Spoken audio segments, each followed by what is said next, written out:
저 점은 우리 집 남자들한테만 있는 겁니다. 그 한마디가 떨어지던 순간 전 남편은 수술실 바닥에 그대로 주저앉았어요. 무슨 이유인지 하얀 가운 자락이 흐트러진 채 움직이지 못하더군요. 간호사들도 말을 잃고 서 있고 기계음만 멀게 울렸습니다. 하진은 의식이 흐릿한 가운데 겨우 눈만 뜬 채 그 모습을 바라봤어요. 이혼 후 혼자 낳으러 온 아이였고 누구에게도 알리지 않았던 임신이었는데 왜 그는 아이를 보는 순간 무너져 내린 걸까요? 수술실 공기만 점점 서늘해졌습니다. 아무도 설명하지 못한 그 반응, 그리고 그 뒤로 이어진 일들은 하진이 예상했던 어떤 길과도 달랐습니다. 대체 무슨 사연이 있었던 걸까요? 이야기 시작 전에 구독과 좋아요를 눌러주세요. 더 많은 분들이 이 사연을 함께 들을 수 있습니다. 그리고 지금 어디에서 듣고 계신지 댓글로 남겨주시면 그곳까지 따뜻한 인사를 전해드릴게요. 여러분의 이야기도 궁금합니다. 그럼 오늘의 이야기 시작합니다. 새벽 4시 조금 못된 시간.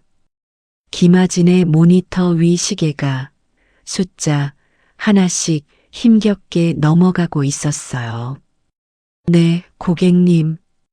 네, 폐기물 수거 신청 맞으십니다. 헤드셋 마이크가 입술에 닿을 듯 말 듯 간신히 버티고 있었죠. 한 통 끊고 나면 배 안쪽이 한 번씩 조여왔습니다. 처음엔 그냥 속이 뒤틀린다고 생각했어요. 야간 근무, 컵라면, 커피 2잔. 늘 그랬으니까요. 그러던 어느 순간 의자가 살짝 밀릴 정도로 밑이 꽉 잡아당겨졌어요. 허벅지 안쪽까지 힘이 빠지는 느낌. 하진은 말끝을 삼키고 책상 아래 손을 가져갔습니다. 네, 고객님. 그 부분은 내일 오전 9시 이후에 다시 확인 도와드릴 수 있습니다. 그 말 끝에 숨이 한 번 헛나갔죠. 콜센터 바닥은 밤새 닦아놓은 티가 나는 싸늘한 반짝임이었어요. 사무실 구석 난방기에서 나온 공기가 허리를 스치고 지나가도 땀이 식지 않았습니다. 아닌 것 같은데 설마. 의자 등받이에 기대려다가 또 한 번 배가 훅 당겨졌어요. 그제야 달력 구석에 조그맣게 동그라미 쳐둔 날짜가 떠올랐습니다. 출산 예정일. 대충 이번 주. 병원 진료는 더 미룰 수 없다고 했는데 계속 미뤘죠. 돈도 시간이도 마음도 다 모자라서요. 콜수가 잠시 끊기는 틈. 사무실 안에는 공기청정기 돌아가는 소리만 남았습니다. 하진은 조심스럽게 의자에서 일어나 벽 쪽으로 걸어갔어요. 다리 사이로 묵직한 느낌이 내려앉아 있었습니다. 그때 또 한 번 규칙적으로 밀어 올리는 통증. 초침 소리가 갑자기 크게 들리더니 등줄기로 차가운 물이 타고 내려갔죠. 휴대전화 연락처 목록을 천천히 내렸습니다. 예전 시댁 번호, 서준 이름은 이미 지워진 지 오래였어요. 어머니, 옛 친구, 동기들 눌러볼 만한 이름이 손에 걸릴 때마다 엄지가 멈칫하다가 내려갔습니다. 결국 맨 위로 올라가요. 세 자리 숫자 하나만 남은 목록. 하진은 숨을 깊이 들이킨 뒤 엄지로 숫자를 눌렀습니다. 119. 여기 배가 너무 간격이 좁아져서요. 말이 자꾸 끊어졌습니다. 주소 말씀해 주세요. 상대 목소리는 익숙하게 차분했어요. 고시원 주소를 읊는데 한 칸 한 칸 숨이 넘어갔습니다. 얇은 합판 벽 너머 다른 방에서 코 고는 소리가 희미하게 들려왔어요. 이 시간에 자신을 대신해 줄 사람은 그 벽 너머에 없었습니다. 보호자는요? 짧게 묻는 말에 혀끝이 말라붙었어요. 없어요. 저 혼자예요. 그 한마디가 나오는 동안 가슴 안쪽이 가볍게 내려앉았습니다. 잠시 뒤 골목 아래쪽에서 구급차 경광등이 유리창을 붉게 훑고 지나갔어요. 고시원 좁은 계단을 내려갈 때 손잡이 차가운 쇳덩이가 한 번씩 흔들렸습니다. 하진은 왼손으로 배를 감싸 쥐고 오른손으로 그 손잡이를 꼭 붙들었어요. 출산 징후 같네요. 분만 가능한 병원으로 가야 합니다. 구급대원의 말에 구급차 앞 모니터에서 병원 목록이 지나갔습니다. 가장 가까운 산부인과 가장 빠르게 도착할 수 있는 곳, 거리와 시간, 그것만 계산하는 작은 화면. 잠시 후 구급대원이 말했어요. 미정여성의학센터 본원으로 가겠습니다. 그 이름이 나오는 순간 숨이 잠시 멎었습니다. 가슴 안쪽에서 오래된 기억이 스쳐 지나갔어요. 하얀 복도, 반짝이는 로고, 손을 꼭 잡고 나란히 걷던 사람. 눈을 감았다 뜨는 사이 구급차는 이미 그쪽 방향으로 급하게 꺾여 들어가고 있었습니다. 구급차 문이 열리자마자 차가운 공기가 허벅지까지 훑고 올라왔어요. 미정여성의학센터 본원 입구에는 유리병만큼 넓은 로고가 환하게 떠 있었죠. MWCENTER 여성의 삶과 함께합니다. 몇 년 전 처음 이곳에 왔을 때도 그 로고가 눈에 들어왔습니다. 그때는 시어머니가 앞장서고 서준이 옆에서 천천히 걸어주었죠. 하얀 바닥을 울리던 구두 소리, 옆에서 맞춰 걸리던 운동화 소리. 그날의 공기가 한순간 지금 병원 입구 공기와 맞붙었습니다. 들어가겠습니다. 들것 조심하세요. 구급대원들이 짧게 외치며 병원 안으로 밀어 넣었어요. 로비는 이미 새벽 같지 않았습니다. 유리벽 너머로 약하게 들어오는 도로, 가로등, 천장에 매달린 조명들이 그 위를 덧씌우고 있었죠. 어느 시간대든 깨어있는 공간의 밝기였습니다. 접수대에서 간호사가 빠르게 정보를 물었습니다. 성함이요? 김하진이요. 이름을 말하는 순간 목 안쪽이 타들어갔어요. 예전 이곳에서는 그 이름 뒤에 늘 며느님이라는 호칭이 붙었죠. 지금은 그 뒤에 아무것도 따라오지 않았습니다. 보호자는 없으시고요? 네. 간호사는 컴퓨터에 무언가를 빠르게 입력하더니 차트를 뽑아들고 말했어요. 지금 분만실 쪽이 좀 바빠서요. 그래도 바로 들어가시게 할게요. 하진의 손목에 팔찌가 감겼습니다. 얇은 비닐띠 위에 적힌 이름과 생년월일, 그리고 작은 바코드 하나가 반짝였어요. 스트레처가 다시 움직였습니다. 깔끔한 복도, 깨끗한 장식장, 모서리마다 놓인 화분들이 새벽 공기와 어울리지 않게 정돈되어 있었어요. 분만실 앞에서 하얀 가운을 입은 간호사가 또 차트를 들여다봤습니다. 배우자, 가족 연락처는요? 없어요. 제가 혼자라서요. 간호사는 잠시 눈을 들었다가 바로 차트로 시선을 내렸습니다. 볼펜 끝이 보호자 없음 칸에 또박또박 글씨를 남겼어요. 보호자 없음. 그 문장이 차트 속에서 더 크게 보였습니다. 마치 자기가 어떤 자리에서도 기대지 못하는 사람이라고 선언하는 한 줄 같았어요. 분만실 안은 환했습니다. 천장등이 눈부셔서 자연스럽게 눈이 반쯤 감겼죠. 기계 모니터들이 반짝이며 숫자를 올렸다 내렸다 반복했습니다.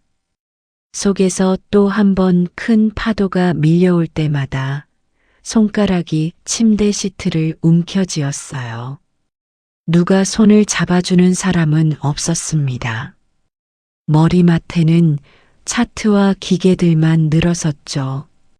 마취가 선생님 곧 들어오실 거예요. 제왕절개로 준비할게요. 간호사의 말이 귀에 들어왔다 나갔습니다. 여기 말고 다른 병원은? 이런 생각이 잠깐 올라왔다가 곧 내려앉았어요. 지금 이 시간, 이 진통 간격에 다른 선택지는 없다는 걸 몸이 먼저 알고 있었으니까요. 입구 쪽에서 발소리가 들렸습니다. 규칙적인 구두 소리, 군더더기 없는 속도. 이 병원이 이 시간에도 정확히 돌아가고 있다는 느낌을 주는 리듬이었어요. 마취가 이서준 선생님 들어오십니다. 간호사의 짧은 안내가 공기 위를 스쳤습니다. 그 이름이 천장등보다 더 강하게 눈을 찌르듯 들어왔어요. 아지는 본능처럼 고개를 돌렸지만 이미 마취 준비를 위한 손길이 목을 살짝 고정하고 있었습니다. 입가로 올라오던 이름 하나가 목 안쪽에서 멈춰섰죠. 서준은 마스크를 쓴 채 차트를 먼저 집어들었습니다. 의사들이 늘 하던 순서대로 이름부터 확인하려 했어요. 그의 시선이 종이 위에서 잠시 멈췄습니다. 볼펜 끝이 깃털처럼 가볍게 떨렸죠. 김하진, 주민번호, 고시원 주소. 마스크 너머 눈동자가 아주 짧게 흔들린 뒤 곧 다시 가라앉았습니다. 그는 고개를 천천히 들었습니다. 침대 위 약간 땀에 젖은 머리카락, 입술을 깨문 채 숨을 몰아쉬는 사람. 몇 년 전 이 병원 복도에서 손을 잡고 걸어나가던 그 얼굴이 거기 누워 있었어요. 한순간 복도 소리가 모두 사라진 것처럼 고요해졌습니다. 서준이 침대 옆으로 다가오며 조심스럽게 말했어요. 김하진 씨 마취과 이서준입니다. 지금 수술 들어갈 거예요. 이름과 직함이 끝까지 도달하는데 평소보다 훨씬 오래 걸렸습니다. 그 사소한 시간 차이가 둘 사이 몇 년의 거리를 그대로 드러내고 있었죠. 마취약이 서서히 몸 안으로 들어갈 때 팔부터 따뜻해지는 느낌이 올라왔어요. 하진은 천장등 사이사이가 길게 늘어진 것처럼 보였습니다. 꿈인 줄 알았으면 좋겠다. 그렇게 생각하는 사이 눈꺼풀이 점점 무거워졌어요. 수술실 안에서는 익숙한 순서대로 움직임이 이어졌습니다. 산부인과 교수의 목소리, 간호사들의 짧은 대답, 기계 알림음. 그 모든 가운데 마취과 의사의 역할은 정확한 숫자와 시간을 맞추는 일이었죠. 하지만 서준의 시선은 자꾸만 환자 이름 쪽으로 돌아갔습니다. 차트 좌측 상단에 적힌 네 글자. 펜으로 한 번 더 따라 써보고 싶은 이름이었어요. 맥박 안정적이고요. 혈압 조금 떨어졌다가 올라오는 중입니다. 입으로는 평범한 보고를 하면서도 어깨 근육엔 이상한 긴장이 계속 남아 있었습니다. 얼마 지나지 않아 수술실 공기 사이로 아이 울음소리가 쑥 올라왔어요. 작지만 분명한 공기를 가르는 첫 소리였습니다. 산부인과 의사가 아이를 들어 올리며 말했죠. 남자아이, 건강해 보입니다. 간호사가 아이를 데리고 따로 준비해둔 조명 아래로 옮겼습니다. 작은 몸을 닫고 호흡을 확인하고 손가락과 발가락을 하나하나 펼쳐 보였어요. 서준의 눈은 자신도 모르게 그쪽으로 갔습니다. 마치 모니터 숫자는 이미 손에 익은 리듬을 유지하고 있었으니 잠깐 시선을 떼도 괜찮다고 머리가 판단한 순간이었어요. 간호사가 아이의 어깨를 살짝 돌려 보였습니다. 왼쪽 쇄골 아래 작게 하지만 분명한 별 모양의 점 하나, 4개의 뾰족한 부분이 마치 연필로 그려놓은 것처럼 선명하게 모여 있었어요. 그 순간 서준의 손에서 펜이 미끄러져 떨어졌습니다. 수술실 바닥에 부딪히는 가벼운 소리가 났지만 아무도 크게 신경 쓰지 않았어요. 간호사가 고개를 돌려 선생님 괜찮으세요? 라고 물었을 때 그는 서둘러 펜을 주워들며 고개를 한번 끄덕였죠. 하지만 몸 안에서는 전혀 다른 소리가 나고 있었습니다. 왼쪽 쇄골 아래 정확히 같은 위치. 어릴 때 목욕탕 거울 앞에서 아버지가 웃으면서 말해주던 것들이 떠올랐어요. 이건 우리 집 남자들한테만 있는 거야. 할아버지도 나도 너도. 별표.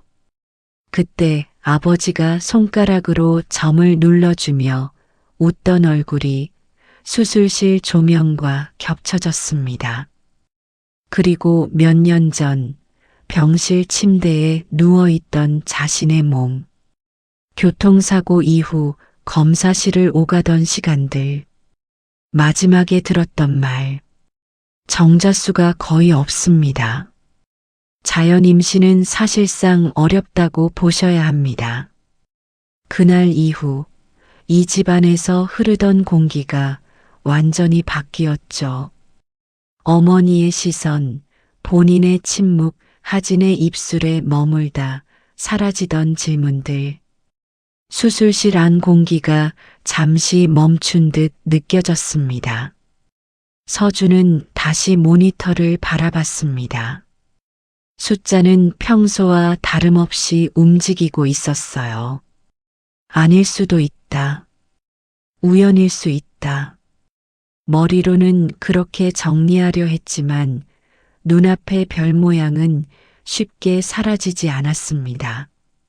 수술이 끝나고 하진은 회복실로 옮겨졌어요. 눈을 떴을 때 천장이 조금 낮아진 느낌이었습니다. 조명도 수술실보다 부드러웠죠. 몸은 무겁고 입은 바싹 마른 상태. 배 쪽으로 둔하게 욱신거리는 감각이 올라왔습니다. 아이는요, 겨우 내뱉은 말이었습니다. 침대 옆에 서 있던 간호사가 부드럽게 말했어요. 아기 건강해요. 남자아이예요. 조금만 더 회복되시면 신생아실에서 보실 수 있어요. 하진의 시선은 허공 어딘가에 멈춰 서 있었어요. 모든 걸 혼자 감당하려고 마음먹었던 지난 몇 달이 갑자기 끝난 듯한 허탈함과 함께 바로 그때 회복실 문이 아주 조심스럽게 열렸습니다. 하얀 가운에 네임택을 단 사람. 마스크는 벗은 상태였고 손에 차트를 들고 있었어요. 이서준. 몇 년 동안 사진 한 장도 보지 않으려 애쓰던 얼굴이 문가에 서 있었습니다. 눈가에 피로가 조금 내려앉은 표정, 정리된 머리카락, 어디를 어떻게 바라봐야 할지 모르는 사람의 어색한 시선, 둘 사이에는 침대 하나와 약간의 공기, 그리고 몇 년 분량의 말들이 가로놓여 있었어요. 수술 잘 됐어요. 서준이 먼저 입을 열었습니다. 전문적인 설명을 붙여야 했지만 그 뒤에 이어질 말들이 목구멍에서 막혔어요. 하진은 눈을 깜빡이며 그를 바라봤다가 천장으로 시선을 돌렸습니다. 입술 안쪽을 한번 깨물고 다시 눈을 감았죠. 대신 손가락 끝이 시트를 조금 더 꽉 움켜쥐었습니다. 그 작은 움직임이 환영도 반가움도 아닌 복잡한 결이 섞인 거리를 보여주고 있었어요. 서준은 더 다가갈 수 없었습니다. 발끝이 침대까지 가지 못하고 멈췄어요. 필요한 거 있으시면 간호사 통해 말씀하세요. 그는 결국 의사로서의 말만 남기고 조용히 뒤로 물러났습니다. 문 밖 복도에 나와서야 숨을 깊이 내쉴 수 있었어요. 복도 끝 유리창 너머로 새벽이 조금씩 밝아오고 있었죠. 그 시각 신생아실 유리창 앞에도 누군가 서 있었습니다. 새벽과 아침이 섞이는 애매한 시간대였어요. 밖은 아직 가로등이 켜져 있는데 병원 안식에는 이미 업무 시작을 향해 가고 있었죠. 미정 여성의학센터 7층, 산모 신생아동. 복도 끝 유리창 옆 신생아실 앞에 단정한 어깨선 하나가 서 있었습니다. 검은색 수트 재킷, 목까지 올라오는 얇은 블라우스, 귓불에 딱 맞게 달라붙은 진주 귀걸이 한 쌍. 오미정 회장이었어요. 직원들은 그 시간에 회장이 직접 올라온 걸 신기해했지만 누구도 이유를 묻지 않았습니다. 이 병원에서 오래 일한 사람일수록 질문을 줄이는 쪽을 택했거든요. 유리창 너머로 갓 태어난 아이들이 줄지어 누워 있었어요. 작은 모포에 둘둘 말린 몸, 코와 입으로만 겨우 드러나는 얼굴, 머리맡에는 이름도 아직 없는 숫자만 적힌 태그들이 달려 있었죠. 그 중 하나가 조용히 몸을 뒤척였습니다. 어깨 쪽 모포가 살짝 밀리면서 가슴과 목 사이 살결이 드러났어요. 왼쪽 쇄골 아래 작고 네모지지 않은 별 모양. 점 하나였지만 여러 개의 짧은 선이 모여 있는 것처럼 보였어요. 조명 아래에서 살짝 윤곽이 더 또렷해졌습니다. 오미정의 시선이 그대로 거기에 가서 멈췄어요. 눈꺼풀이 아주 조금 내려갔다 올라왔습니다. 입술은 끝까지 다물려 있었고요. 그때 오래전 목욕탕에서 남편과 나눴던 말이 문득 스쳤습니다. 젊었던 시절 서로의 어깨를 보며 농담처럼 했던 이야기였죠. 이건 우리 집 남자들한테만 있는 표식이야. 남편이 웃으면서 자기 어깨를 가리키던 장면. 그 옆에서 아직 어린 아들이 물장구 치던 장면까지 따라왔어요. 그 기억이 한번 스쳐 지나가고 나자 유리창 안쪽 별 모양이 조금 더 크게 보이기 시작했습니다. 저 아이 산모 이름. 오미정이 시선을 떼지 않은 채 옆에 서 있던 비서에게 낮게 물었어요. 비서가 태블릿을 꺼내 빠르게 화면을 넘겼습니다.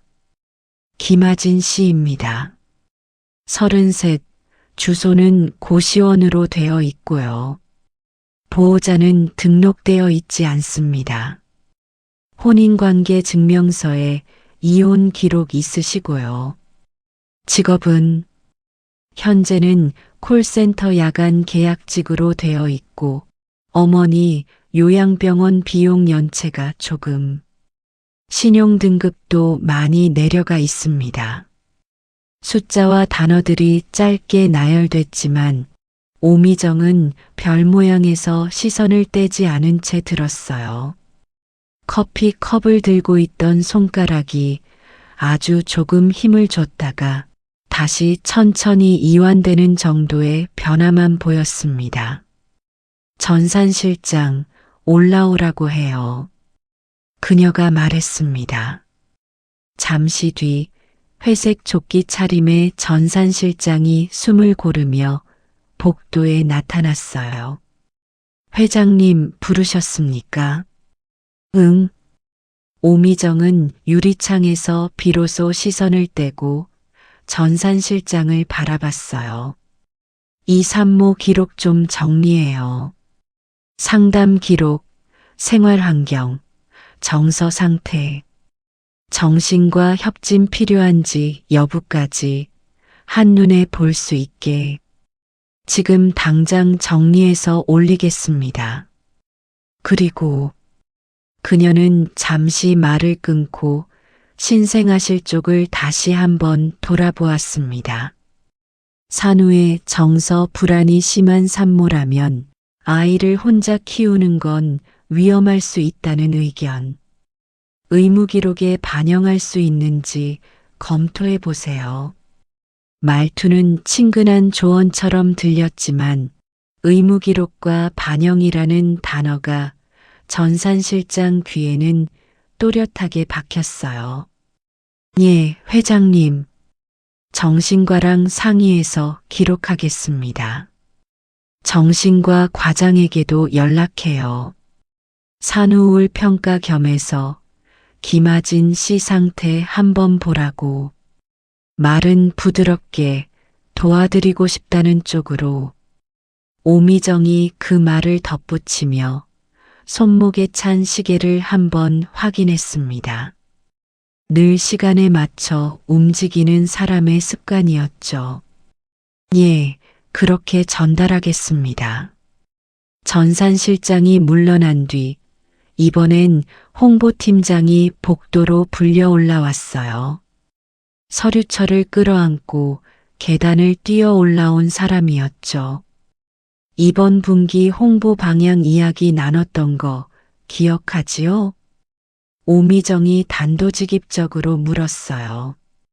재단 이미지 제고, 공익성 강조 쪽으로 말씀하셨습니다. 그래요. 경제적으로 힘든 미혼모 대신 병원이 아이를 책임져 준다는 이야기. 사례 하나 제대로 만들어 보지요. 홍보팀장은 말없이 메모를 꺼냈습니다. 기사나 영상 만들 때 단어 조심하고요. 아이를 빼앗는다가 아니라 아이를 대신 지켜준다는 쪽으로. 위탁이라는 말이 너무 딱딱하면 안전한 돌봄으로 바꾸고. 네, 회장님. 표현 선정해서 초안 만들어 보겠습니다. 가능하면 오늘 중으로 산모와 아이 사진도 확보해 두면 좋고요. 얼굴이 다 나오지 않아도 됩니다.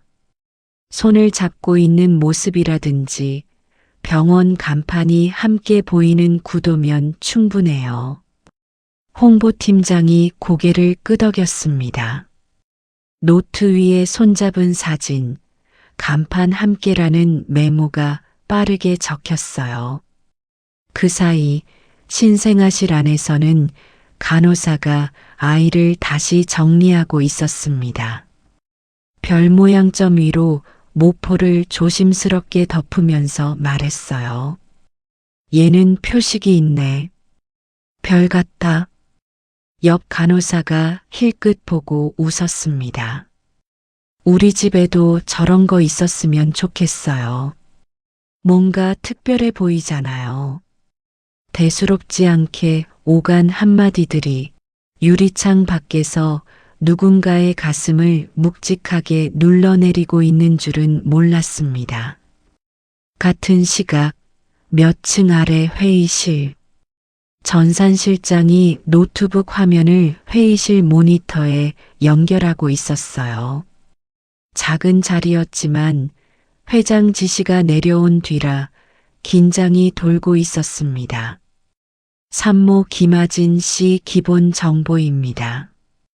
전산 실장이 말했어요. 경제 상황이 좋지는 않고 보호자도 없고 야간 근무에 임신 사실도 늦게 알게 된 케이스입니다. 정신적으로 조금만 흔들려도 아이에게 위험해질 수 있는 환경입니다. 스크린에 떠 있는 글자들이 상황을 한 방향으로 몰고 가고 있었어요. 정신과 쪽에서 정서 불안이란 표현 정도는 붙일 수 있겠지요? 오미정이 의자에 앉은 채 물었습니다. 정신과 과장이 짧게 대답했어요. 산후에 불안정한 건 대부분 산모가 그렇긴 합니다만 문구 자체를 그렇게 적어두면 추후 아이 보호 판단에선 병원 쪽이 우선권을 갖게 되겠지요. 그럼 그렇게 하세요. 오미정이 말했습니다. 나중에 문제가 됐을 때 우리가 아이를 지키기 위한 조치였다고 설명할 수 있으면 됩니다. 기록은 처음부터 그 방향으로 맞춰두는 게 좋고요. 회의는 길지 않았어요. 하지만 그 짧은 시간 동안 한 사람 인생을 규정할 문장들이 메모 위에 하나둘 쌓이고 있었습니다. 한편 산모 병실 쪽 복도에서는 준비된 종이들이 움직이기 시작했어요. 산후조리 위탁 관련 서류 처리 간호사실 책상 위에 놓였습니다. 표지에는 미정케어 위탁 프로그램 안내라는 제목이 적혀 있었어요. 그 아래 작게 적힌 문장들. 경제적 정서적으로 어려운 산모를 대신하여 미정재단이 아이를 일정 기간 책임지고 보호합니다. 간호사는 교육받은 대로 설명을 연습해 봤어요. 산모님, 잠시 동안 아이를 병원 쪽에 맡겨두시는 거예요. 몸 회복하시고 상황 정리되시면 다시 데려가실 수 있고 설명이 입에 익어갈수록 문장 속 다른 의미들은 조금씩 희미해졌습니다. 점심 무렵 하진에게도 그 서류가 들어왔어요. 몸을 일으키려다 배 쪽이 묵직하게 당겨졌습니다. 수술 자리를 지나는 통증이 아직 날카로웠어요. 김아진 산모님, 이건 병원에서 산모님 돕겠다는 프로그램이에요. 간호사가 밝은 목소리로 말했어요. 산모님이 몸 회복하시는 동안 아이를 병원과 재단에서 책임지고 돌봐드리는 내용이에요. 요즘 많이들 이용하시거든요. 침대 위에 여러 장의 종이가 펼쳐졌습니다. 글자가 촘촘하게 박혀 있었지만 눈은 제대로 맞춰지지 않았어요. 중간중간 줄이 2개로 겹쳐 보였습니다. 이게 입양 같은 건 아니죠? 하진이 겨우 물었어요. 입양이라니요, 아니에요. 간호사가 손사래를 쳤습니다. 여기 위탁이라고 적혀 있죠? 위탁은 쉽게 말하면 잠깐 맡긴다는 뜻이에요. 법적인 보호자를 일시적으로 병원 쪽으로 바꾸는 거라 아이에게 문제가 생겼을 때 병원이 책임질 수 있도록 해두는 거예요. 법적 보호자, 일시적, 병원 책임. 익숙하지 않은 말들이 한꺼번에 들어오면서 머릿속 어딘가가 새하얘졌어요. 나중에 제가 데려가겠다 하면 그때도 절차는 필요하겠지만 지금 안 해두시면 오히려 나중에 산모님이 더 힘들어질 수 있어요. 간호사가 말끝에 살짝 힘을 줬어요. 지금은 산모님 몸이 먼저잖아요. 이거 사인해 두시면 최소한 아이는 이 안에서 안전하게 지켜질 거예요. 나중에 산모님이 경제적으로나 정서적으로 더 안정되셨을 때 그때 가서 다시 선택하시면 되고요. 나중에 안정되셨을 때 멀리 미뤄두는 말들이라 당장은 덜 아프게 들렸어요. 하지만 서류 안쪽 작은 글씨로 적힌 조항에는 보호자 권한 일부 또는 전부 재단의 위임, 후견인 지정 시 우선권을 재단에 부여 같은 문장들이 이어지고 있었습니다. 하진은 그 글자들을 읽으려다 자꾸 눈앞이 흐릿해져서 포기했어요. 몸이 먼저 졸음을 밀어 올리고 있었거든요. 조금만 더 자세히 읽어봐도 될까요? 그녀가 힘겹게 물었습니다. 물론이죠. 근데 지금 너무 힘드시잖아요. 간호사가 손등 위로 시선을 잠깐 내렸다 올렸어요. 굵은 내용은 제가 다 설명드렸고요. 나머지는 다 법적인 표현이라서 산모님이 보셔도 어려우실 거예요. 그래도 불안하시면 여기 아이를 안전하게 보호받는데 동의한다는 부분만 보시면 됩니다.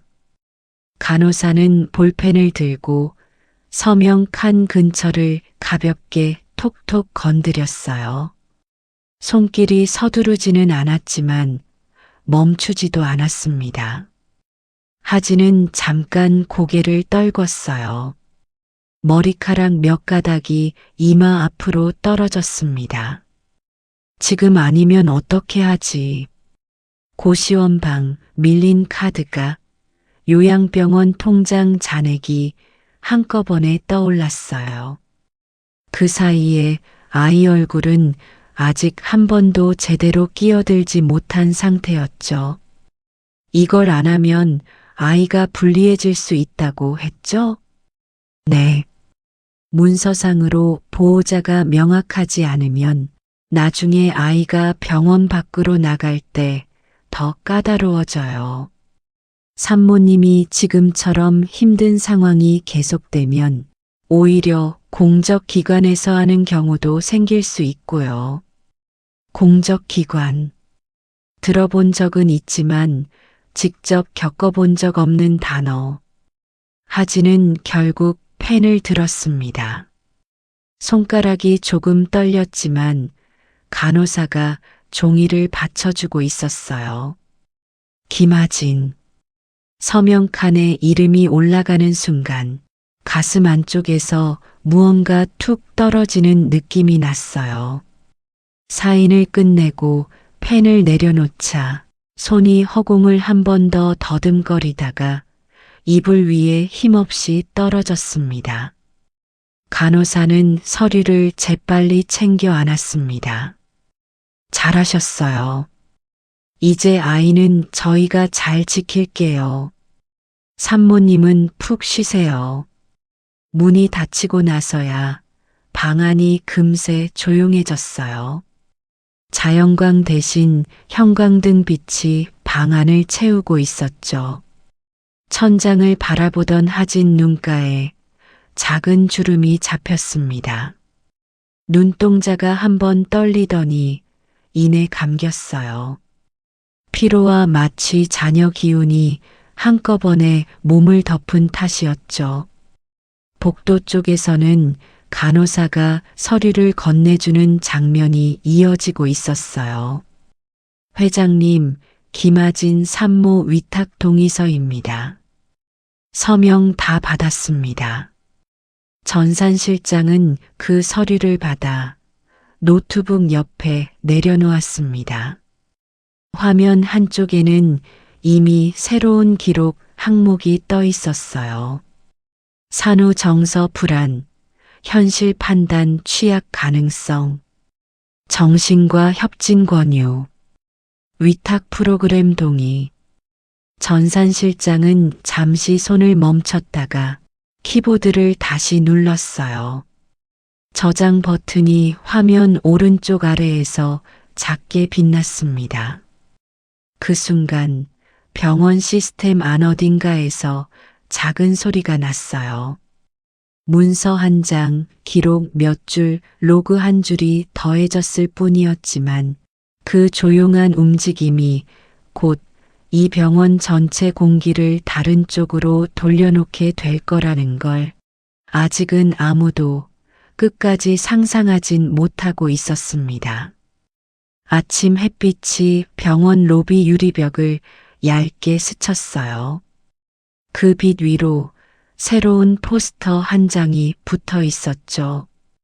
경제적으로 어려운 산모를 대신해 아이를 안전하게 지켜주는 미정 여성의학센터.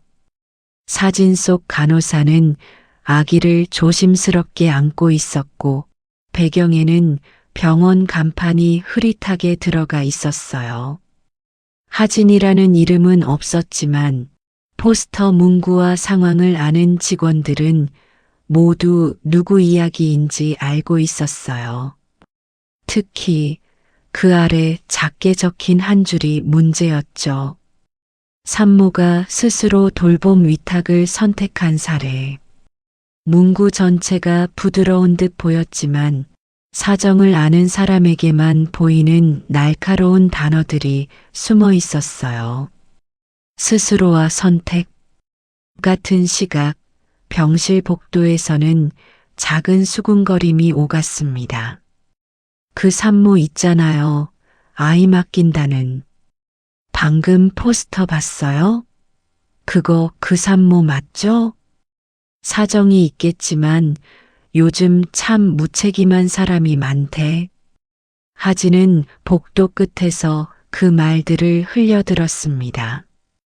말들이 직접 들리지 않더라도 눈길이 자기에게 잠깐 머물렀다가 흩어지는 속도로 다 알 수 있었죠. 그녀는 복도로 기어 나오듯 걸어가다가 잠시 벽에 손을 짚었습니다. 전날 밤 제대로 잠을 못 잔 탓인지 몸이 한쪽으로 기울어지는 느낌이 들었어요. 산모님, 어디 가세요? 간호사가 빠르게 다가왔습니다. 신생아실 가보려고요. 오늘은 아직 산모 상태가 완전히 안정된 게 아니라서요. 조금만 더 쉬시고요. 간호사의 말투는 공손했지만 접근 금지라는 뜻이 조용히 담겨 있었어요. 제가 아이 엄마예요. 하진의 목소리는 작았지만 또렷했어요. 그러나 간호사는 표정을 바꾸지 않은 채 말했습니다. 그건 알고 있습니다. 하지만 지금은 아이의 보호자가 병원 쪽으로 되어 있어요. 산모님은 방문은 가능하지만 지금은 담당자 허락이 필요합니다. 보호자가 병원 쪽으로 되어 있다. 그 말이 귀 안쪽에 박혔어요. 어제 본 서류 한 장이 실제로 어떤 의미인지 조금씩 현실로 다가오고 있었죠. 하진은 벽에 기대 잠시 숨을 고른 뒤 천천히 병실로 돌아갔습니다. 손끝이 이불을 잡는 순간 가슴 깊은 데서 뜨거운 기운이 올라왔어요. 하지만 그 감정은 단 한마디로 터뜨릴 수 있는 것이 아니었죠. 그저 손등 위로 혈관이 도드라져 보일 만큼 힘이 들어갔을 뿐입니다. 같은 시간 5층 전산실. 전산실장은 노트북 화면을 보며 얼굴을 굳히고 있었어요. 기록 수정 내역이 평소보다 많았습니다. 하진의 의무 기록엔 새로운 문장들이 차곡차곡 들어가 있었죠. 정서 불안 지속, 현실 인식 저하 관찰됨, 정신과 협진 필요. 그 문장들이 올라갈 때마다 전산실장은 손가락을 잠깐씩 멈췄다가 다시 움직였습니다. 이거 너무 과한데. 작게 중얼거렸지만 누구에게 들릴 수도 없는 말이었어요. 그는 로그를 삭제하라는 지시만큼은 받지 않았습니다. 하지만 굳이 남겨두지 않아도 된다는 애매한 말들은 이미 여러 차례 들은 상태였죠. 전산실장은 결국 화면 오른쪽 아래 저장을 눌렀습니다. 작은 클릭 소리가 방 안에 남았어요. 바로 그때 병원 홍보팀은 지역 라디오 방송 인터뷰 원고를 작성하고 있었습니다. 병원 측이 산모를 돕기 위해 아이를 일정 기간 책임지고 보호해주는, 산모가 스스로 어려움을 인정하고 아이의 미래를 위해 병원과 협력하는, 단어가 하나씩 올라갈 때마다 원래 뜻보다 한 겹씩 비틀린 느낌이 들었지만 팀장은 수정 없이 원고를 넘겼습니다. 그날 오후 하진은 자신의 차트를 조심스럽게 확인했습니다. 간호사가 잠깐 자리를 비운 틈이었죠. 차트 맨 앞 페이지. 단정한 글씨체로 적힌 작은 문장 하나가 보였습니다. 현실 판단 어려움 있어 보임. 정서 불안으로 아이에 대한 돌봄 능력 의문. 하진의 시선이 그 문장에 닿는 순간 가슴 안쪽이 툭 꺼졌습니다. 내가 입술이 떨렸어요. 손끝이 차트 끝을 꽉 쥐었고 얇은 종이가 손가락 사이에서 살짝 구겨졌습니다. 이건 아니에요. 목소리가 작게 흘러나왔습니다. 숨이 답답하게 가슴을 밀어 올렸어요. 바로 그때 병실 문이 열렸습니다. 정신과 과장이 차트를 들고 들어왔어요. 산모님, 잠시 이야기 좀 하시죠. 하진은 본능적으로 차트를 끌어안았어요. 과장은 부드러운 표정을 지었지만 그 뒤에 깔린 뜻은 분명했어요. 산모님 상태가 많이 불안정해 보입니다. 지금은 치료에 집중하시는 게 아이에게도 가장 좋은 선택일 수 있어요. 제가 불안정하다고요? 기록상 그런 부분이 보입니다. 산모님이 지금 하시는 말이나 행동도 조금 걱정되는 지점들이 있고요. 하진의 호흡이 순간 빨라졌어요. 뭔가 말하려 했지만 입술이 제대로 붙지 않았습니다. 입원해서 치료받으시는 게 가장 안전합니다. 산모님이 원치 않으시면 절차에 따라 강제 입원도 가능하고요. 물론 산모님을 위한 선택입니다. 강제 입원. 그 한 단어가 방안 공기를 완전히 삼켰습니다. 하진은 숨을 들이쉬고 손으로 가슴을 눌렀어요. 대답 대신 고개를 크게 젓고 말았습니다. 과장은 차트를 덮으며 한 줄을 더 얹었어요. 산모님이 이렇게 거부하시는 것도 사실 기록에 들어갈 수 있는 부분입니다. 그 말에 하진의 무릎이 힘없이 주저앉을 것처럼 흔들렸어요. 하지만 침대 모서리를 붙잡아 가까스로 버텼습니다. 같은 시각 서준은 병원 회의실에서 전산 실장과 홍보팀장, 정신과 과장의 보고를 듣게 되었어요. 하진 씨 기록을 다시 보시죠. 정신과 과장이 차트를 내밀었다. 정서적 불안, 판단력 저하. 이런 단어 누가 넣었습니까? 서준의 말투는 차분했지만 눈동자는 흔들리지 않았어요. 전산 실장이 고개를 숙이듯 말했습니다. 위에서 내려온 지시입니다. 회장님 쪽에서 산모 기록을 조금 더 관리하기 좋게 만들라고. 홍보팀장은 이미 상황을 알고 있었지만 입술만 깨물고 있었습니다. 서준은 차트를 넘기다 위탁 계약서 복사본 한 장에 눈이 멈췄습니다. 서명란, 김하진. 하지만 회계 방향, 이름의 간격, 글자 굵기가 미묘하게 달랐어요. 이 서명, 서준이 낮게 말했어요. 하진 씨 글씨가 아닙니다. 순간 회의실 안 공기가 크게 흔들렸습니다. 정신과 과장이 입술을 떼며 말했어요. 이번 건 처음부터 뭔가 이상했습니다. 산모 상태가 그렇게까지 위태롭지는 않았습니다. 그런데 위에서 계속 강하게 압박이. 전산 실장이 용기를 내 말했습니다. 로그. 전산 로그의 수정 내역이 다 남아 있습니다. 제가 삭제하라는 말도 들었지만 못 지웠습니다. 서준은 잠시 말을 잃었어요.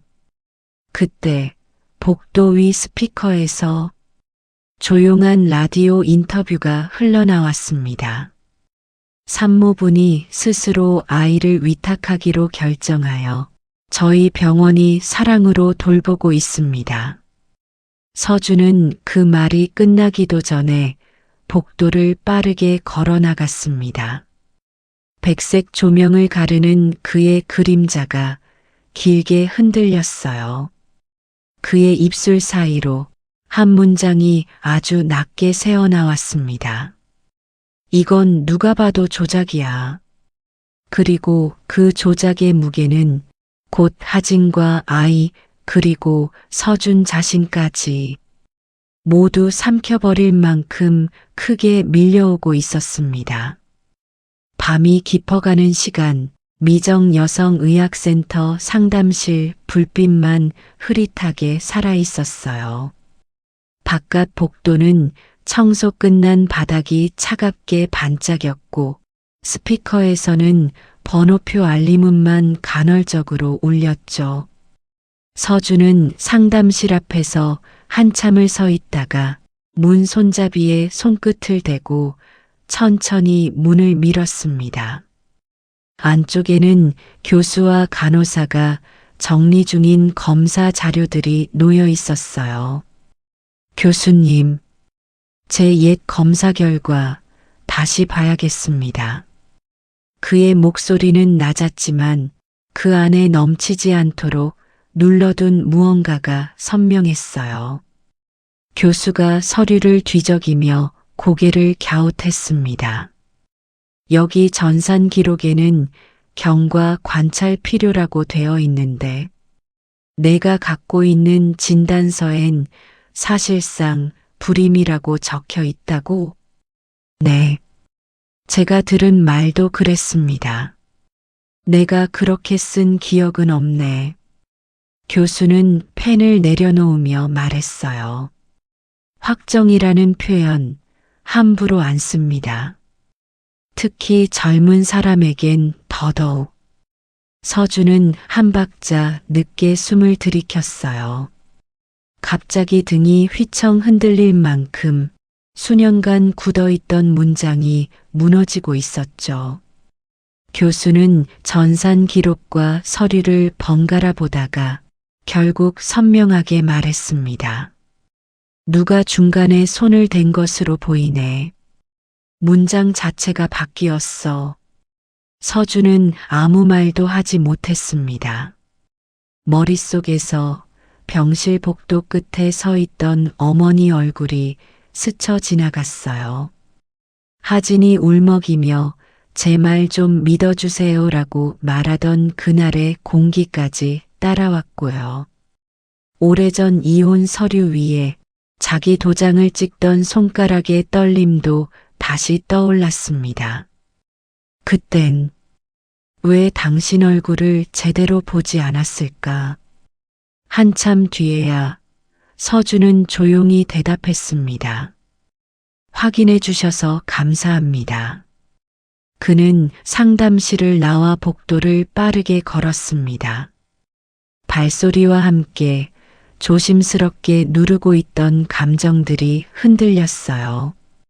엘리베이터 문이 열리자 천장등이 그의 얼굴을 하얗게 비췄습니다.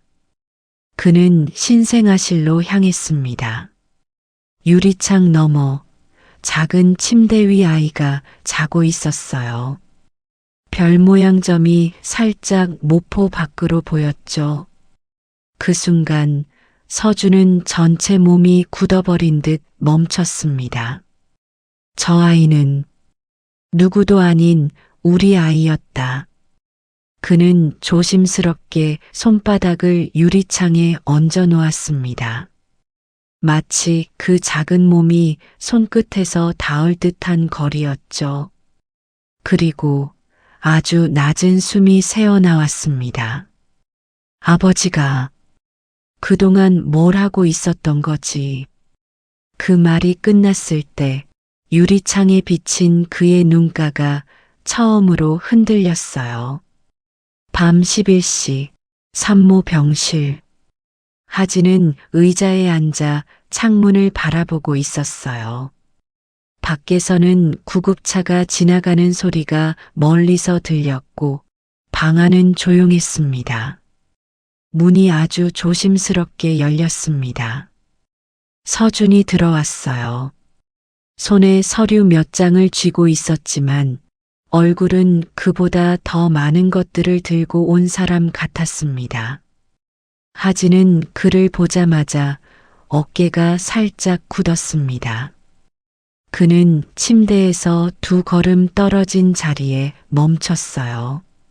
말을 꺼내기까지 둘 사이에 긴 침묵이 내려앉았습니다. 하진 씨, 그가 조용히 입을 열었어요. 당신 말, 그때 제가 안 믿었던 것, 그게 잘못이었습니다. 하진은 아무 표정도 짓지 않았지만 손끝이 무릎 위에서 천천히 오므라졌다 펴졌습니다. 옛 진단서 조작돼 있었습니다. 그 말이 병실 공기를 흔들었어요.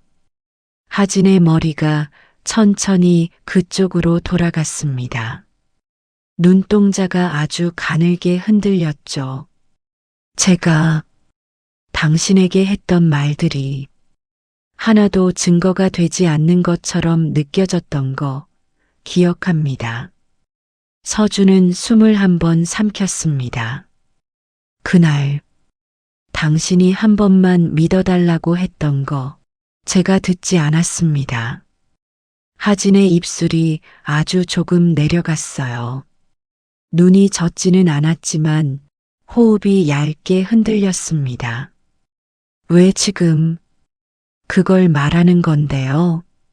그녀가 힘없이 물었어요. 지금도 저 혼자예요. 그 말에 서준의 손가락이 서류를 잡은 채 멈췄습니다. 혼자 아니라고 말하려고 왔습니다. 그는 의자 하나를 조심스럽게 끌어와 하진 앞에 놓고 앉았어요. 마치 갑자기 가까워지지 않으려 거리감을 지키는 듯한 움직임이었죠. 하진 씨 기록도 누가 손댔습니다. 서준이 말을 이었습니다. 정서 불안, 현실 판단 문제, 그런 건 없었습니다. 그건 병원 쪽에서 억지로 만든 문장들이었습니다. 하진의 어깨가 작은 호흡과 함께 떨렸어요. 그러면 제가 서명한 것도 위탁계약 서명도 당신 글씨가 아니었습니다.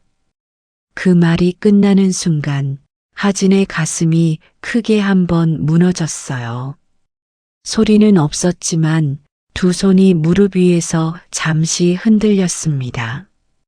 이제 증거를 모을 겁니다. 서준이 말했습니다. 전산실장, 홍보팀 정신과 도움 줄 사람들 다 찾고 있습니다.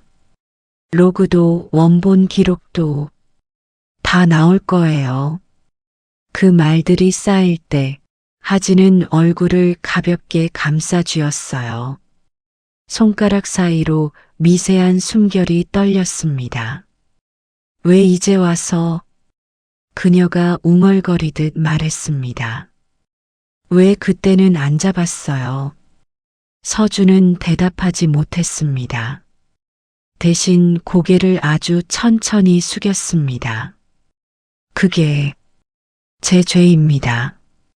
그는 머리를 숙인 채 손등으로 눈을 한번 훔쳤어요.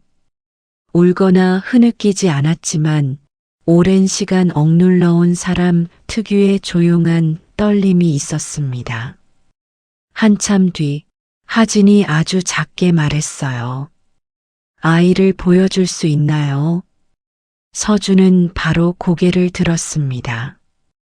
보여드릴 겁니다. 그리고 되찾을 겁니다. 당신이 원하면. 그 말이 끝날 때 하진은 조용히 고개를 끄덕였어요. 그 끄덕임은 크지 않았지만 두 사람 사이의 짧은 선을 다시 이어붙이는 데는 충분했죠.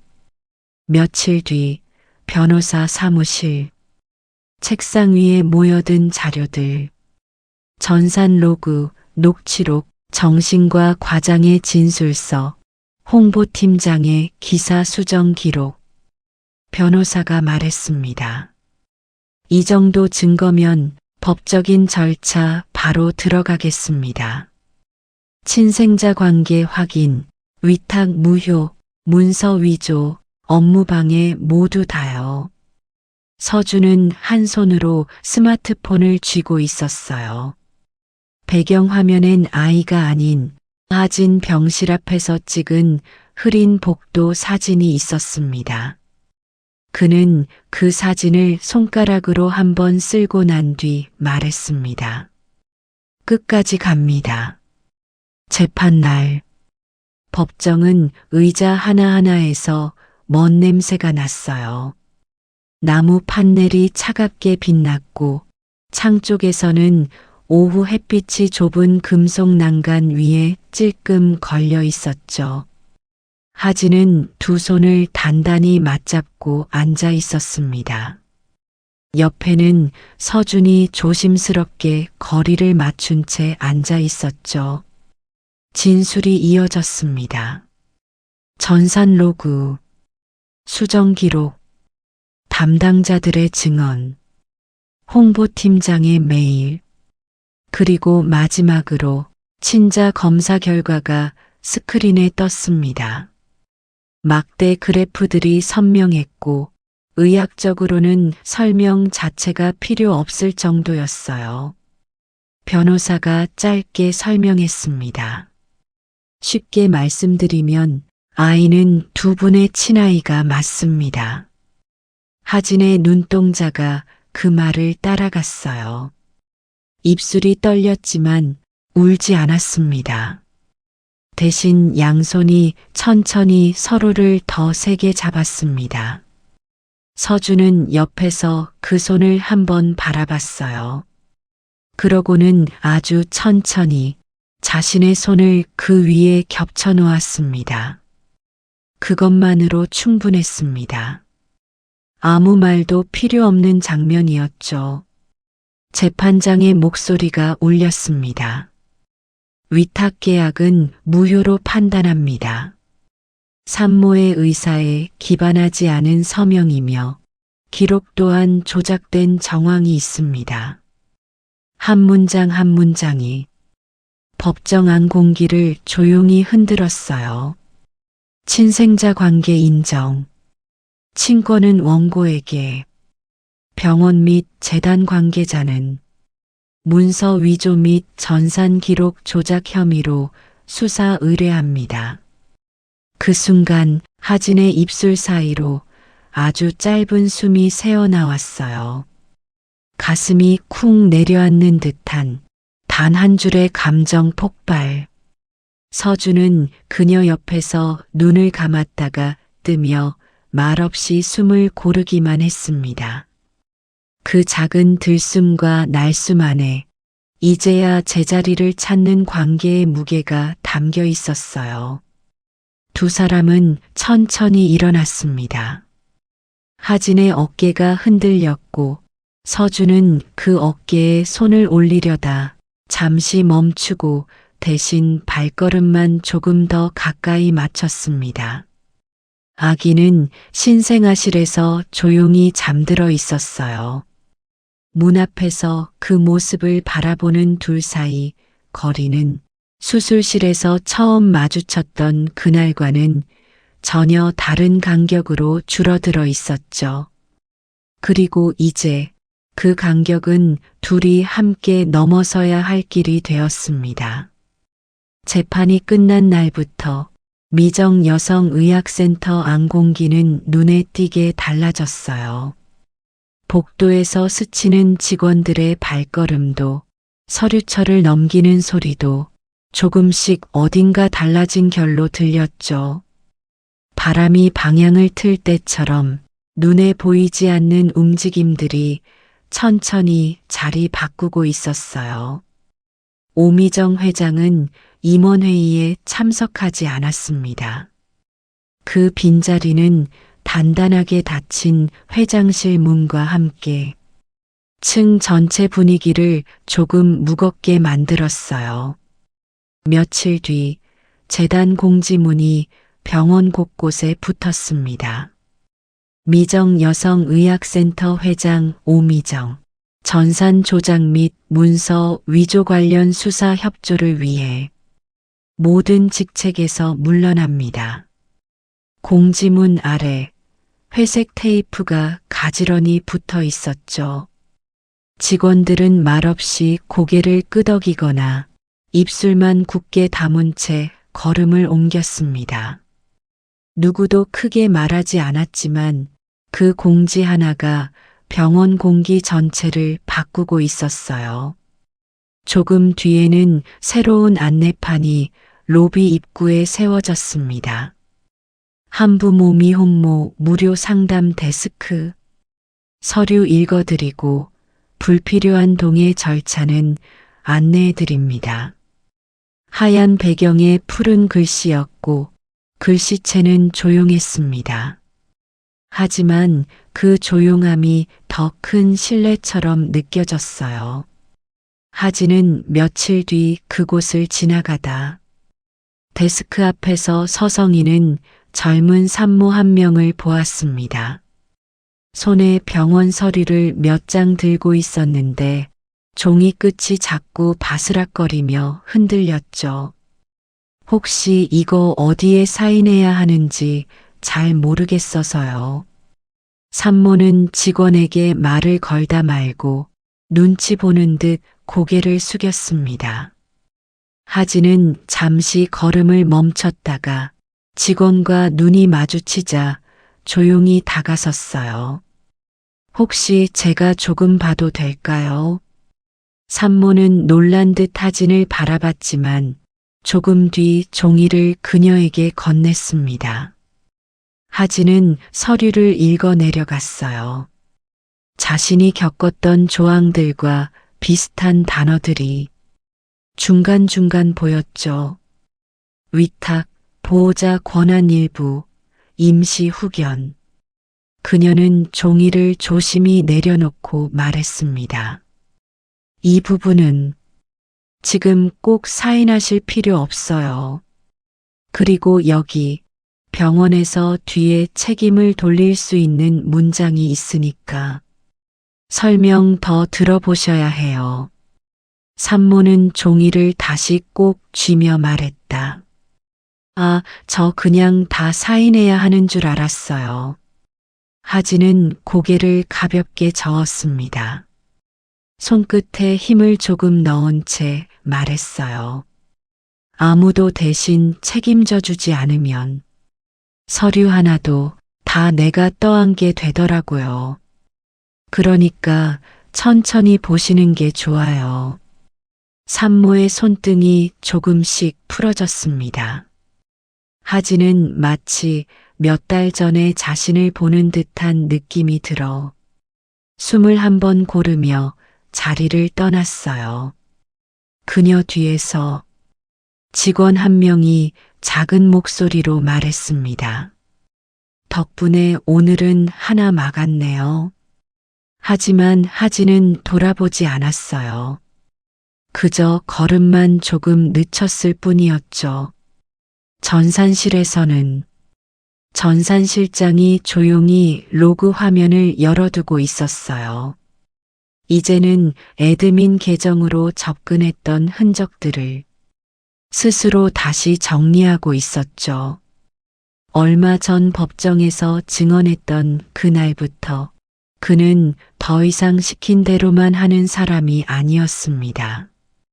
자신의 앞에 놓인 작은 포스트잇에 짧게 적힌 문장이 하나 있었어요. 남겨두는 게 누군가를 살릴 수도 있다. 그 문장은 누구에게 보여주기 위한 건 아니었지만 그의 책상 위에서 가장 밝게 자리 잡고 있었죠. 정신과 과장은 그동안 산모에게 남겨진 과도한 진단 문구들을 하나씩 지우고 새 기준을 마련하는 작업을 진행하고 있었습니다. 문장 하나가 산모 인생을 뒤흔들 수 있다. 그러니 기준은 더 명확해야 한다. 그의 말은 회의실 천장에 흩어졌지만 그 자리에 있던 직원들은 그 문장의 무게를 몸으로 느끼고 있었죠. 그와 동시에 병원 윤리위원회가 새로 구성되었습니다. 재단 외부 전문가, 지역 여성단체, 아동 상담 전문가들까지 포함된 위원회였죠. 이 변화들 모두 누군가의 용기 하나에서 시작되었다는 걸 직원들은 알고 있었어요. 말하지 않아도 느껴지는 변화였습니다. 어느 늦은 오후, 하진은 병원 앞 벤치에 앉아 있었습니다. 바람이 건물 유리벽을 따라 내려오며 손등 위를 스쳐 지나갔어요. 잠시 뒤 서준이 병원 문을 밀고 나왔습니다. 흰 가운은 벗은 지 오래였지만 그의 걸음엔 여전히 의사처럼 조심스러운 습관이 남아 있었어요. 그는 하진 앞에 서지 않고 옆자리 벤치에 가볍게 앉았습니다. 너무 가깝지도 너무 멀지도 않은 거리. 오늘 위원회 첫 회의 있었어요. 서준이 말했습니다. 하진은 고개를 천천히 그쪽으로 돌렸어요. 병원 많이 바뀌겠네요. 네. 서준은 작은 숨을 내쉬었어요. 그게 당신 덕분입니다. 하진은 대답하지 않았습니다. 대신 무릎 위에 놓인 손을 한번 조심스럽게 포개었어요. 바람이 두 사람 사이를 스쳤지만 그 바람은 예전처럼 차갑게 느껴지지 않았습니다. 서준은 그녀를 바라보다 아주 낮게 말했습니다. 앞으로는 당신 혼자 두지 않겠습니다.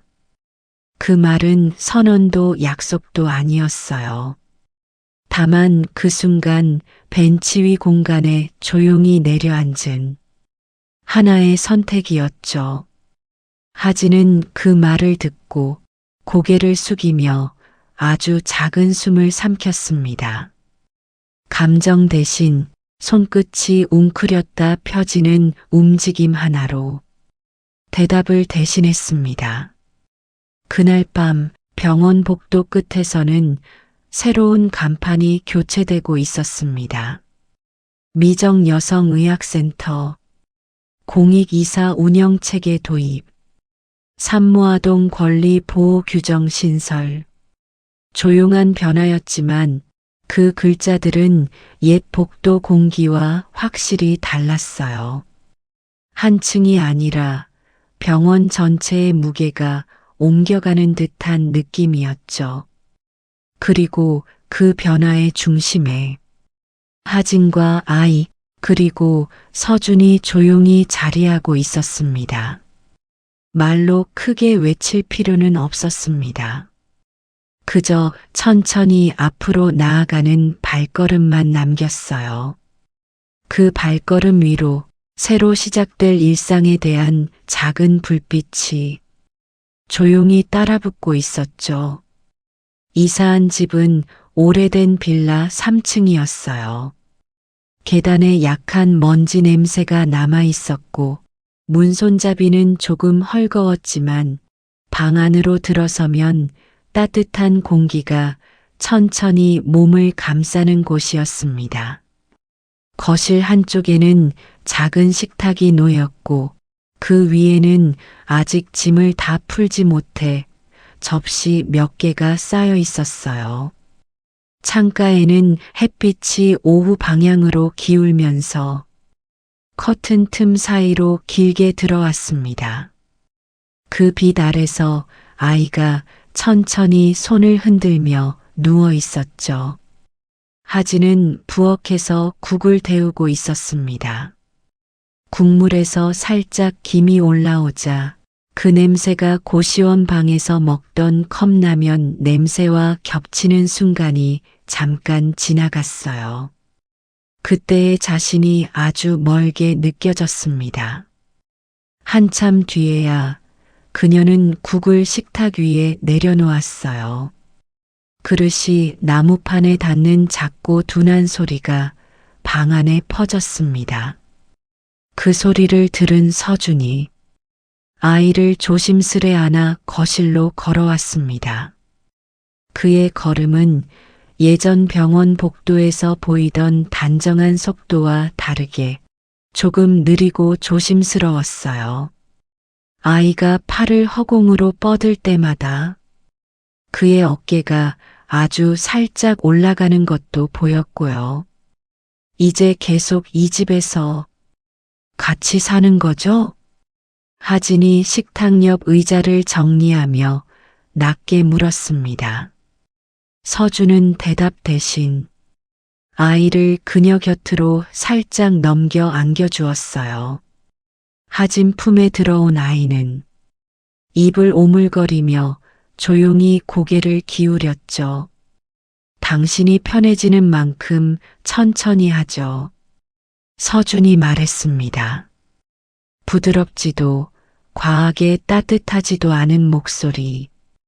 그저 달아나지 않겠다는 의지만 담겨 있었어요. 하진은 아이를 안고 천천히 숨을 들이켰습니다. 고시원 방의 차가운 공기 대신 집 안가득 퍼진 국 냄새가 폐까지 따뜻하게 채워졌습니다. 아이의 왼쪽 어깨 근처 별 모양 점이 살짝 드러났어요. 하진은 그 부분을 조심스레 손가락으로 덮어주며 아주 작은 미소를 지었습니다. 식탁 옆 의자가 조금 미끄러지는 소리를 내며 서준이 앉았습니다. 그의 무릎 위에는 아이 모빌 조립 안내서가 놓여 있었어요. 아직 익숙하지 않은 손놀림이었지만 천천히 장난감을 연결하며 아이 머리맡에 걸 준비를 하고 있었죠. 이런 거 예전엔 잘 못했는데. 서준이 말하자 하진은 고개를 옆으로 기울이며 답했습니다. 배우면 돼요. 지금처럼. 그 말이 방 안한가운데 조용히 내려앉았습니다. 아이의 숨소리와 식탁 위에서 김이 천천히 빠져나오는 소리가 작은 리듬처럼 이어졌어요. 문득 아이가 손을 뻗어 두 사람 사이 공간을 향해 허공을 쓸 듯 움직였습니다. 그 작은 손짓 하나가 서준과 하진의 시선을 동시에 붙잡았죠. 둘 사이 거리는 그 손 하나만큼 더 가까워졌습니다. 바람이 창문 밖에서 스쳐 들어오며 얇은 커튼을 천천히 밀었습니다. 커튼 끝이 식탁 다리에 닿아 작은 마찰음을 냈고 그 소리 위로 국그릇이 식는 냄새가 가볍게 번졌어요. 아이의 얼굴이 엄마 품에서 세상 소리를 듣듯 조용히 움직였습니다. 그러자 서준이 모빌 조립을 멈추고 하진 옆으로 천천히 의자를 끌어왔어요. 의자가 바닥을 스치는 소리가 짧게 울렸습니다. 둘은 아무 말 없이 아이가 숨 쉬는 걸 함께 내려다봤어요. 하진은 그 순간 누군가에게 기대도 되는 삶이 다시 올 수 있다는 걸 느꼈습니다. 말로 표현하지 않아도 되는 안정감이 식탁 위 김처럼 조용히 퍼지고 있었죠. 서준은 작게 말했습니다. 오늘 밤은 내가 아이 보겠습니다. 당신은 잠 좀 자요. 그 말은 약속도 결심도 아니었어요. 그저 이제는 옆에 있다는 행동 하나를 예고하는 말이었죠. 하진은 고개를 아주 천천히 끄덕였습니다. 긴 시간 동안 혼자 버티며 생겼던 굳은 결들이 조금씩 풀리는 듯한 기분이 들었어요.